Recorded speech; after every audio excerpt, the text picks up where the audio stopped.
कक्षा 7 एनसीईआरटी गणित प्रश्नावली 7.2 त्रिभुजों की सर्वांग समता। आज की क्लास में इस प्रश्नावली के सवाल नंबर 6 से शुरू करेंगे और इसके सभी सवाल करेंगे। तो आपको ये सभी सवाल ध्यान से समझने हैं। सवाल नंबर 5 तक हमने पिछली क्लास में कर लिए थे। तो देखो सवाल नंबर 6, कथनों को पूरा कीजिए। देखो यहाँ पर आपको चित्र दे रखे हैं और ये दे रखा है, इनको पूरा करना है। तो देखो सब इसमें क्या है कि त्रिभुज BCA सर्वांग सम। अब कौन से त्रिभुज के सर्वांग सम होगा ये बताना है। मतलब BCA ये वाला जो त्रिभुज है वो इस त्रिभुज के सर्वांग सम होगा, आपको बताना है। अब इसका नाम लिखना है, ठीक है ना। तो देखो इसमें ये डबल लाइनें दे रखी इस भुजा पर, ये भुजा इस भुजा के बराबर है। देखो इस कोण पर डबल लाइन है तो ये वाला कोण इस कोण के बराबर है। इस भुजा पर सिंगल लाइन तो ये वाली भुजा इस भुजा की क्या है, बराबर है। ये आपको दिया हुआ है, ठीक है ना। तो आपको बताना है कि इस त्रिभुज के सर्वांग सम कौन सा त्रिभुज होगा। मतलब त्रिभुज BCA के सर्वांग सम आपको त्रिभुज का नाम बताना है, ठीक है। तो देखो इसमें सबसे पहला नाम B आ रहा है। तो देखो इस त्रिभुज में B, देखो ये B वाला जो कोण है ना इस पर डबल लाइन है। अब इस त्रिभुज में ऐसा कौन सा कोण है जिस पर डबल लाइन है, ये वाला कोण है ना, इसमें भी क्या नाम आएगा, पहले B नाम आएगा। अब दूसरे नंबर पे आ रहा है C। इसमें देखो C, ये वाला जो C है ना उस पर इस प्रकार से बिंदु है और यहाँ पर भी इस प्रकार से बिंदु है। तो इस पर C पर बिंदु है तो इस त्रिभुज में कहाँ बिंदु है, T पर। तो दूसरे नाम पे आएगा T। अब बताओ, अब तो एक ही नाम बचा इसमें, B आ गया T आ गया, कौन सा बचा, A। तो त्रिभुज BCA सर्वांग सम किसके होगा, त्रिभुज BTA के होगा। आप भुजा से भी देख सकते हो, जैसे दो लाइनें BC भुजा पर हैं तो ये देखो BC नाम पहले आ रहा है। इसमें दो लाइनें कहाँ हैं, BT भुजा पर है तो देखो BT नाम पहले आ रहा है। अब आगे देखो सिंगल लाइन कौन सी, CA भुजा पर है तो देखो CA दोनों पीछे के नाम आ रहे हैं। इसमें सिंगल लाइन कौन सी भुजा पर है, TA, तो देखो ये TA दोनों नाम पीछे आ रहे हैं। तो इस प्रकार से, और अगर आप इनको दर्शाना चाहते हो तो आप दर्शा भी सकते हो। जैसे इस त्रिभुज में जो पोजीशन B कोण B की है वही पोजीशन इस त्रिभुज में भी किसकी होगी, कोण B की होगी, ठीक है ना। जो पोजीशन इस त्रिभुज में कोण C की है वही पोजीशन इस त्रिभुज में किसकी होगी, कोण T की होगी। जो पोजीशन इस त्रिभुज में BC भुजा की है वही पोजीशन इस त्रिभुज में किस भुजा की होगी, BT भुजा की होगी। जो पोजीशन इस त्रिभुज में CA भुजा की है वही पोजीशन इस त्रिभुज में किस भुजा की होगी, TA भुजा की होगी, ठीक है ना। ऐसा भी आप लिख सकते हो या बस आप तो ये ध्यान, ये सही लिखना है त्रिभुजों का नाम। अब देखो ये वाला, इसमें भी ऐसा ही है कि त्रिभुज QRS। अब सर्वांग सम किसके होगा, त्रिभुज QRS। अब सर्वांग सम त्रिभुज का नाम लिखना है। तो देखो QRS ये वाला त्रिभुज, अब इसी त्रिभुज के सर्वांग सम होगा तो इसका नाम आपको सही से लिखना है। देखो ये सबसे पहले इसमें Q आ रहा है, क्यों। अब देखो Q कोण का ये रहा। अब इस पर सिंगल लाइन है तो बताओ इस त्रिभुज में सिंगल लाइन T पर है तो सबसे पहले क्या आएगा, त्रिभुज में T आएगा, ठीक है। दूसरे नंबर पे R। देखो R में आपके डबल लाइन है, बताओ यहाँ डबल लाइन है कहाँ है, P पर है, ठीक है। अब देखो S पर ये बिंदु लगा हुआ है तो इसमें बिंदु कहाँ लगा हुआ है, Q पर, तो यहाँ क्या आ जाएगा, Q आ जाएगा। तो देखो त्रिभुज QRS किसके सर्वांग सम होगा, त्रिभुज TPQ के सर्वांग सम होगा। ऐसे भी आप लिख सकते हो नाम, कैसे, देखो कोण Q, इस त्रिभुज में कोण Q की जो पोजीशन है वही पोजीशन किसकी होगी, इस त्रिभुज में कोण T की हो जाएगी। और इस त्रिभुज में जो पोजीशन कोण R की है वही पोजीशन इस त्रिभुज में कोण किसकी होगी, P की हो जाएगी। इसी प्रकार इस त्रिभुज में जो पोजीशन कोण S की है वही पोजीशन इस त्रिभुज में किसकी होगी, कोण Q की हो जाएगी। अब भुजा का भी लिख सकते हो चाहे तो आप नाम। देखो ये एक लाइन वाली, ये भुजा इसके बराबर, ये भुजा इसके बराबर और ये भुजा इसके बराबर हो जाएगी, ठीक है ना। तो ऐसा आपको लिखना है। मेन तो आपको त्रिभुजों का नाम से लिखना है बाकी, ठीक है। सवाल नंबर 7, एक वर्गांकित शीट पर बराबर क्षेत्रफल वाले दो त्रिभुजों को इस प्रकार बनाइए कि त्रिभुज सर्वांग सम हो, त्रिभुज सर्वांग सम न हो, आप उनके परिमाप के बारे में क्या कह सकते हैं।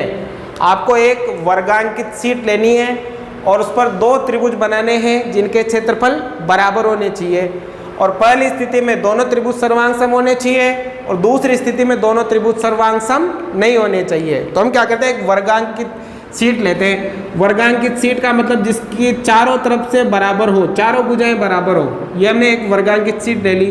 अब इसमें माना कि ये भुजा 4 सेंटीमीटर, ये भी 4, ये भी 4 सेंटीमीटर और ये भी 4 सेंटीमीटर, और इसका नाम दे दिया हमने ए, बी, सी और डी। ये वर्गांकित, वर्गांकित का मतलब जिसकी चारों भुजाएं बराबर हो, ठीक है ना। अब इस पर हमें दो त्रिभुज बनाने जिनके क्षेत्रफल बराबर हो, तो हम क्या करेंगे, इसमें एक विकर्ण खींच देंगे ऐसे, तो दो त्रिभुज बन गए ना, एक तो ये वाला और एक ये वाला, ए बी सी, और सी एक तो ए बी सी बन गया और एक बन गया ए सी डी, दो त्रिभुज बन गए, ठीक है ना। अब इन दोनों त्रिभुजों का क्षेत्रफल बराबर है, ठीक है। अब हमें पहला बनाना है कि दोनों त्रिभुज सर्वांग सम हो, और ये दोनों त्रिभुज कैसे हो, सर्वांग सम भी हो। तो इस आप उनके परिमाप के बारे में क्या कह सकते हैं। इन दोनों स्थितियों में आपको बताना है कि परिमाप क्या होगा। परिमाप का मतलब होता है कि सभी भुजाओं का योग, सभी भुजाओं का योग होता है। तो क्या करेंगे, सबसे पहले तो हम इन दोनों त्रिभुजों का क्षेत्रफल ज्ञात करेंगे। तो सबसे पहले त्रिभुज का क्षेत्रफल ज्ञात करने का सूत्र क्या होता है, बताओ। त्रिभुज का क्षेत्रफल ज्ञात करने का सूत्र होता है 1/2 इंटू आधार इंटू ऊंचाई, आधार इंटू ऊंचाई होता है, ठीक है ना। अब देखो 1/2, अब देखो सबसे पहले हम इस त्रिभुज का क्षेत्रफल ज्ञात करते हैं, ए बी सी, त्रिभुज ए बी सी का क्षेत्रफल। अब बताओ ए बी सी में सूत्र क्या है, 1/2 इंटू आधार इंटू ऊंचाई। अब देखो इस त्रिभुज में आधार ये और ऊंचाई ये, तो आधार कितना 4, ऊंचाई कितनी 4। अब देखो 2 से कट गया 4 दो बार, अब 4 को 2 से गुणा करेंगे तो 4 दूनी 8 सेंटीमीटर स्क्वायर। क्षेत्रफल हमेशा स्क्वायर में आता है, तो इस त्रिभुज का क्षेत्रफल कितना है 8 सेंटीमीटर स्क्वायर। अब इस त्रिभुज का क्षेत्रफल भी ज्ञात करेंगे। त्रिभुज ए बी, क्या नाम है, A D C, A D C का क्षेत्रफल सूत्र क्या है, 1/2 इंटू आधार इंटू ऊंचाई, सूत्र यही है ए डी सी। अब देखो इसमें आधार तो ये हो गया 4 और ऊंचाई भी कितनी है 4, 2 से काटेंगे 2 बार, अब 4 को 2 से गुणा करेंगे तो 8 सेंटीमीटर का स्क्वायर हो जाएगा। तो देखो दोनों के क्षेत्रफल क्या है, बराबर हो गए। अब दोनों को क्या बताना है, सर्वांग सम बताना है। पहला वाला कर रहे हैं हम, ये वाला, ठीक है ना। अब देखो दोनों त्रिभुजों को सर्वांग सम बताना है, तो त्रिभुज कौन सा, ए बी सी, वह त्रिभुज कौन सा, ये वाला A D C. A D C से देखो अगर आपको दो त्रिभुज सर्वांग सम करने हो तो उनमें 3 चीजें बराबर करनी पड़ेगी, 3। अब उन 3 में कम से कम एक तो भुजा होनी चाहिए, तो इन दोनों त्रिभुजों में 3 चीजें बराबर करो, ठीक है ना। अब देखो कैसे करेंगे, इस त्रिभुज की ये वाली ए बी और इस त्रिभुज की ये वाली सी डी बराबर है, 4-4 सेंटीमीटर है ना, तो क्या नाम हो जाएगा, ए बी बराबर हो जाएगी किसके, ये वाली भुजा इसके बराबर हो जाएगी ए डी के, ठीक है। और फिर ये वाली भुजा इसके बराबर हो जाएगी क्योंकि ये भी 4 है, बी सी बराबर किसके हो जाएगी, डी सी के, क्योंकि ये भी 4 है और ये भी 4 है, ठीक है ना।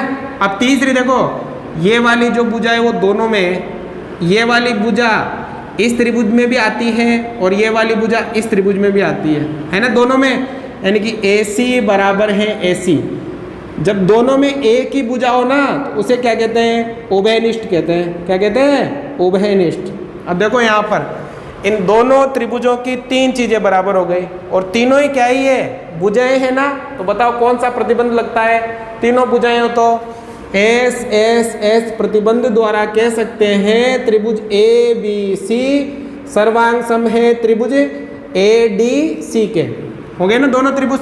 देखो दोनों का क्षेत्रफल भी बराबर हो गया और दोनों क्या हो गए, सर्वांग सम भी हो गए। अगर दो त्रिभुजों का क्षेत्रफल बराबर है तो उन दोनों त्रिभुजों का परिमाप भी क्या होता है, बराबर होता है। परिमाप भी क्या होता है, बराबर। तो अतः क्या लिखेंगे, अतः इन त्रिभुजों का परिमाप क्या होगा, बराबर होगा। आपको ध्यान, अगर दोनों त्रिभुजों का क्षेत्रफल बराबर है तो त्रिभुजों का परिमाप भी क्या होता है, बराबर होता है। पहली स्थिति में आ गया। अब दूसरे में देखेंगे, त्रिभुज सर्वांग सम न हो। अब हमें क्या करना है, त्रिभुजों को सर्वांग सम नहीं करना है, वही वर्गाकार शीट लेनी है और उस पर दो त्रिभुज बनाने हैं, ठीक है ना। तो देखो वापस हम एक वर्गाकार शीट ले लेते हैं। ये हमने एक वर्गाकार शीट ले ली, ठीक है। अब इसमें ये 4 सेंटीमीटर, ये भी 4 सेंटीमीटर, ये भी 4 सेंटीमीटर और ये भी 4 सेंटीमीटर। यहाँ भी हमें दो त्रिभुज बनाने हैं, लेकिन दोनों त्रिभुज क्षेत्रफल तो बराबर होना चाहिए, लेकिन त्रिभुज सर्वांग सम नहीं होने चाहिए। देखो क्षेत्रफल तो बराबर होगा तो, लेकिन सर्वांग सम नहीं होंगे। तो देखो हम क्या करेंगे, वैसे ऐसे काट देंगे। जैसे नाम दे दिया हमने ABCD। देखो दो त्रिभुज बन गए, लेकिन ये दोनों त्रिभुज सर्वांग सम हैं। हमें सर्वांग सम नहीं बनाने हैं, तो हमें क्या करेंगे, एक त्रिभुज और बनाएंगे, ऐसे कर लेंगे और यहाँ नाम दे देंगे E। क्या नाम दे देंगे, E नाम दे देंगे, ठीक है ना। ये 4 सेंटीमीटर। तो अब एक त्रिभुज तो ABC वाला लेंगे, ये वाला, और एक त्रिभुज लेंगे BEC, ये वाला, ठीक है ना। तो ये वाला त्रिभुज और ये वाला त्रिभुज दोनों का क्षेत्रफल तो बराबर होगा, लेकिन दोनों सर्वांग सम नहीं होंगे। कैसे, देखो ध्यान देना इधर। त्रिभुज क्या नाम है, ABC। पहले तो हम त्रिभुज का क्षेत्रफल निकालेंगे, का क्षेत्रफल, ठीक है ना। बताओ सूत्र क्या होता है, 1/2 इंटू आधार इंटू ऊंचाई। तो देखो ABC, आधार कितना, 4, ऊंचाई भी कितनी, 4, तो 2 का भाग 2 बार और 4 दूनी कितना आ गया, 8 सेंटीमीटर स्क्वायर। अब इस त्रिभुज का भी हम क्षेत्रफल निकाल लेंगे। त्रिभुज का क्या नाम है, EBC। EBC का क्षेत्रफल सूत्र क्या है, 1/2 इंटू आधार इंटू ऊंचाई, EBC। आधार कितना, 4। अब ऊंचाई हमेशा 90 डिग्री पर होती है, तो इसकी जो ऊंचाई है ना, वो ये होगी आपके, ये वाली, ये होती है इसकी ऊंचाई। अब देखो ये 4 है, तो ये भी कितनी होगी, 4 ही होगी ना। देखो इस त्रिभुज की बात कर रहा हूं मैं, आधार तो ये हो गया, ऊंचाई यही होगी, तो ये और ये बराबर है, तो ये 4 है तो ये भी 4 हो जाएगी। अब देखो 2 से काट दिया 2 बार, 4 दूनी 8 सेंटीमीटर स्क्वायर। तो देखो क्षेत्रफल बराबर है दोनों के, इसका भी और इसका भी। लेकिन ये दोनों सर्वांग सम नहीं है, क्योंकि सर्वांग सम कब, जब एक आकृति दूसरी आकृति को पूरी तरह से ढक ले। अगर मैं इस त्रिभुज को उठाकर इस त्रिभुज के ऊपर रखूंगा तो ये इसको पूरी तरह से ढक लेगा, लेकिन यहाँ पर मैं इस त्रिभुज को उठाकर इस त्रिभुज के ऊपर रखूंगा तो ये पूरी तरह से इसको नहीं ढकेगा। इसका मतलब ये दोनों सर्वांग सम नहीं है। देखो एक आकृति तो ऐसे, एक त्रिभुज तो ऐसे बना हुआ है ना, ये वाला, और एक त्रिभुज ऐसे बना हुआ है, ये वाला। तो इसको उठाकर इसके ऊपर रखेंगे तो ये इसको ढकेगा क्या, नहीं ढकेगा, नहीं ढकेगा। इसका मतलब ये दोनों सर्वांग सम नहीं है। ये दोनों तो सर्वांग सम है, ठीक है ना। तो ये सर्वांग सम नहीं है और सर्वांग सम नहीं है, लेकिन क्षेत्रफल तो क्या है, दोनों का बराबर है।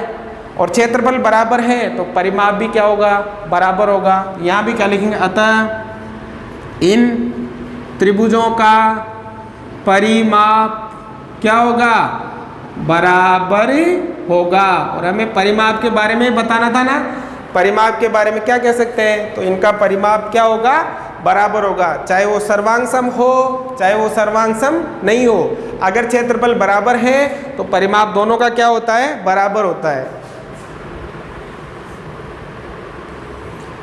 सवाल नंबर 8, आकृति में एक सर्वांग सम भागों का एक अतिरिक्त युग्म बताइए जिससे त्रिभुज ABC और त्रिभुज PQR सर्वांग सम हो जाए।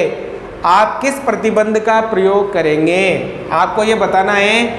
इन दोनों त्रिभुजों में एक भाग का नाम बताना है ताकि ये दोनों त्रिभुज क्या हो जाए, सर्वांग सम हो जाए, ठीक है। और आपको ये बताना है कि आप कौन सा प्रतिबंध इसमें लगेगा। तो देखो अगर दो त्रिभुज सर्वांग सम करने होते हैं तो उनकी 3 चीजें बराबर करनी होती है। कितनी, 3। अब देखो इसमें 2 चीजें तो आपको बराबर दे रखी है। देखो ये वाला कोण इसमें 90, तो ये वाला कोण भी इसमें 90, ये वाला कोण और ये वाला कोण भी क्या है, बराबर है। 2 चीजें हैं। तीसरी चीज क्या होगी, अतिरिक्त युग्म बताना है जो बराबर है। तो बताओ कौन सा युग्म बराबर है। देखो जब 2 कोण आ जाए तो उनके बीच की जो भुजा है वो क्या होनी चाहिए, बराबर होनी चाहिए। भाई कोण B बराबर है कोण Q के, ये तो हमें सवाल में दिया हुआ है ना। और कोण C बराबर है कोण P के, ये भी हमें सवाल में दिया हुआ है। अब आपको इसके अलावा एक और बताना है ताकि ये दोनों त्रिभुज क्या हो जाए, सर्वांग सम। अब दो कोण दे रखे हैं तो हमेशा आपको उनके बीच की भुजा बतानी है। तो बताओ वो युग्म क्या होगा, अतिरिक्त युग्म क्या होगा, बताओ बेटा। ये BC भुजा किसके बराबर होगी, QR के, न कि PQ के, QP के, सॉरी QP के, PQ के नहीं। देखो BC जो भुजा है वो किसके बराबर होगी, BC। अब देखो B 90 है ना, तो QP के बराबर होगी। आपको PQ नहीं लिखना है, BC देखो B 90 पे तो Q 90 पे, ठीक है ना। अब हो गए ना, तीन चीजें बराबर हो गई। अब बताओ कौन सा प्रतिबंध लगेगा ताकि दोनों त्रिभुज सर्वांग सम हो जाए। तो देखो दो कोण आ गए ना, तो कोण भुजा कोण ASA, कौन सा ASA प्रतिबंध द्वारा कह सकते हैं त्रिभुज क्या नाम है, ABC सर्वांग सम है त्रिभुज PQR के। आगे समझ में। अतिरिक्त एक नाम बताना था ये वाला, और प्रतिबंध ASA मतलब कोण भुजा कोण। सवाल नंबर 9, चर्चा कीजिए क्यों त्रिभुज ABC सर्वांग सम है त्रिभुज FED के। ये दोनों त्रिभुज क्यों सर्वांग सम है ये आपको बताना है। त्रिभुज कौन सा, ABC व त्रिभुज कौन सा, FED, ये दोनों सर्वांग सम क्यों हैं। जब आपको त्रिभुजों को सर्वांग सम करना होता है तो तीन चीजें बराबर करते हैं। अब इसमें देखो, इस त्रिभुज में ये वाली भुजा इस त्रिभुज की इस भुजा के बराबर है, ठीक है। क्या नाम है इसकी, तो BC भुजा, और इसकी कौन सी, ED भुजा बराबर है, BC बराबर है ED के, ठीक है। और देखो इसका ये वाला 90 और इसका ये वाला 90, कोण B बराबर है कोण E के, क्योंकि दोनों 90-90 डिग्री है। और ये वाला कोण और ये वाला कोण भी यहाँ पर बराबर है, यानी कि कोण A बराबर है कोण F के। तीन चीजें बराबर हो गई ना। देखो कोण भुजा कोण, कौन सा प्रतिबंध लगा, कोण भुजा कोण प्रतिबंध द्वारा कह सकते हैं ये दोनों त्रिभुज क्या है, ASA नियम द्वारा कह सकते हैं त्रिभुज ABC सर्वांग सम होगा त्रिभुज FED के। आगे समझ में, ऐसे बताना है। अब देखो ये आपके प्रश्नावली 7.2 समाप्त होती है, मतलब 7 प्रश्नावली भी समाप्त होती है।